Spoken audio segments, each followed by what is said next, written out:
तुई।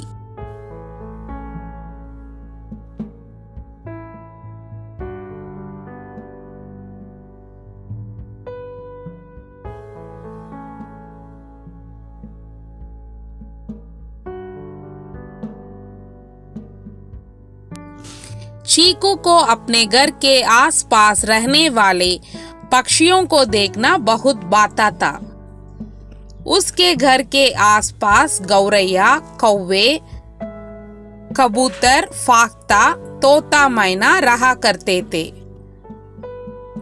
वे सभी अपनी रातें चीकू के घर के बाहर वाले पार्क के पेड़ों पर बिताया करते थे। एक दिन अचानक एक तोता आसमान से उसके घर के आंगन में आ गिरा। बा ने उसे उठाकर अपनी बुनाई की टोकरी में रख लिया। शायद यह उड़ना सीख रहा है, उन्होंने कहा। यह अभी घबराया हुआ है, जब मजबूत हो जाएगा तब यह उड़ जाएगा। चीकू सेब खा रहा था। उसमें से एक टुकड़ा उसने उस पक्षी को दे दिया और दोनों पक्के दोस्त बन गए। चीकू ने उस तोते का नाम तुई रख दिया। बाहर जाने से पहले बा ने चीकू से कहा, तुई को रात में अकेले नहीं छोड़ा जा सकता।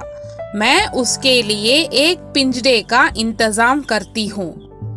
तुई के साथ अकेला हुआ नहीं कि तुरंत उसने उसकी ओर दोस्ती का हाथ बढ़ा दिया।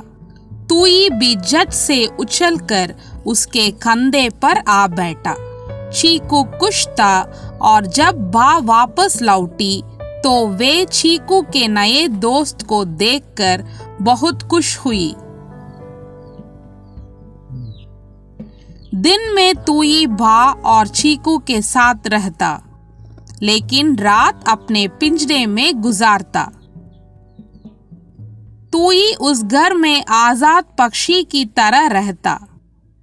उसकी पसंदीदा जगह थी रसोई घर, जहां वह ताजे फल व सब्जियां खाता। एक बार चीकू ने उसे अपनी रोटियों का स्वाद भी चखाया, जो उसे बहुत अच्छा लगा। उसके बाद तो तुई हमेशा खाने की मेज पर पूरे परिवार के साथ बैठकर रोटी के कुछ टुकड़े खाता। लेकिन एक दिन तुई चीकू और बा को नहीं मिला। चीकू रोने लगा। बा ने उसे दिलासा देते हुए कहा, मेरे ख्याल से आखिरकार तुई उड़ गया। खैर, अच्छा ही हुआ। मैं उसे कैद करके पिंजरे में नहीं रखना चाहती थी। शायद वह पार्क के दूसरे पक्षियों के साथ उड़ गया। चीकू बात को शायद समझ तो रहा था, फिर भी उसे तुई की याद आ रही थी। दूसरी शाम तुई तोतों के एक परिवार के साथ नजदीक के पार्क में अपनी रात बिताने के लिए लौट आया। तुई चीकू के घर में उड़कर आ गया और उसके कंधे पर आ बैठा। चीकू और बा खुशी से मुस्कुरा उठे कि तुई उन्हें भूला नहीं था।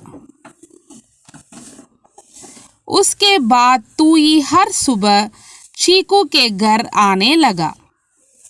वह उसके कंधे पर बैठ जाता और रोटी का एक टुकड़ा खाकर उड़ जाता।